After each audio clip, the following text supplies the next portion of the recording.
Hello everyone, কেমন আছো তোমরা? আশা করছি সকলে তোমরা ভালো আছো। আমরাও ভগবানের কৃপায় অনেক অনেক ভালো আছি। দার্জিলিংয়ে 5 দিন থাকার পর যেদিন ফিরবো সেই দিনটা সব তো ব্যাগপত্র গুছিয়ে নেওয়া হলো, নিয়ে তারপর গাড়িতে উঠলাম। রোজকার মতো আজও সেই ভোরবেলাই উঠতে হলো। 6টার মধ্যে বেরিয়ে পড়তে হয়েছিল।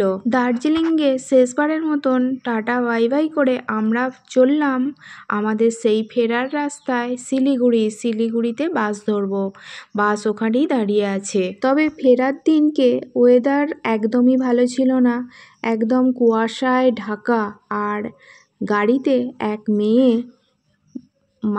তার শরীর খারাপ হয়েছিল, তাই কাঁচ কাগজ দিয়ে আড়াল করে দিচ্ছে তোমাদের দাদা, যাতে আমি না দেখতে পাই। দেখলে আমারও শরীর খারাপ হবে, তাই যতটা সম্ভব আমাকে ভালো রাখার চেষ্টা, সেই জন্যেই কাঁচ কাগজটা আড়াল করে রেখে দিয়েছে। তো যাওয়ার রাস্তাটা খুবই সুন্দর ছিল, পেছন দিকটা একটু কুয়াশা ছিল বটে, তো যত নিচের দিকে নামছি ততই পরিষ্কার হতে থাকছে আকাশটা। রাস্তা দেখে মনে হচ্ছে বৃষ্টি কিছুক্ষণ আগেই হয়ে গেছে।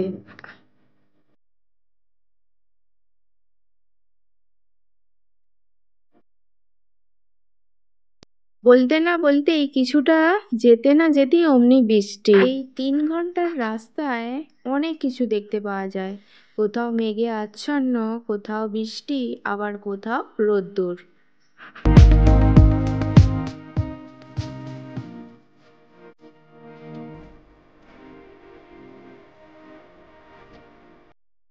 আমরা একটা রেস্টুরেন্ট দেখে দাঁড়ালাম, যেখানে চা, কফি, ম্যাগি অনেক কিছুই পাওয়া যায়, এমনকি দুপুরবেলার ভাতও পাওয়া যায়।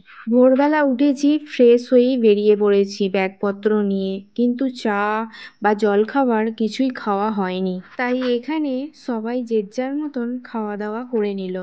আমি খেলাম 1 কাপ র চা। আর এইখানে লবিটা থেকে সুন্দর ভিউ পয়েন্টটা দেখতে খুবই ভালো লাগছে, তাই এখানে কিছুক্ষণ দাঁড়িয়ে সময়টা কাটালাম। শেষবারের মতন প্রাকৃতিক সৌন্দর্যটাকে নিজের চোখের মধ্যে যতটা পারা যায় আর নিজের ক্যামেরার ফোনের মধ্যে ধরে রাখার চেষ্টা করলাম। বাবুর প্রচণ্ড শরীর খারাপ, আর যেতে যেতে প্রায় 3টে ম্যাঙ্গো ফ্রুটি কেনা হলো। এইরকম 3টে ফ্রুটি খেলো, আর জলও খাওয়ালাম অনেকটাই। আর আমি এই পাহাড়ের প্রেমে না পাগল। লক্ষ্মী সোনা, আদর করে দিচ্ছি তোকে,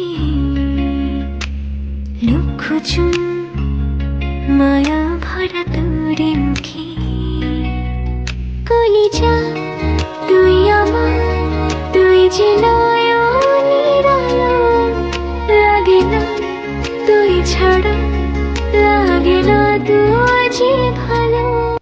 এরপর শিলিগুড়িতে রান্না বান্না করে খাওয়া দাওয়া হলো, ব্যাগপত্র বাসে গুছিয়ে নেওয়া হচ্ছে।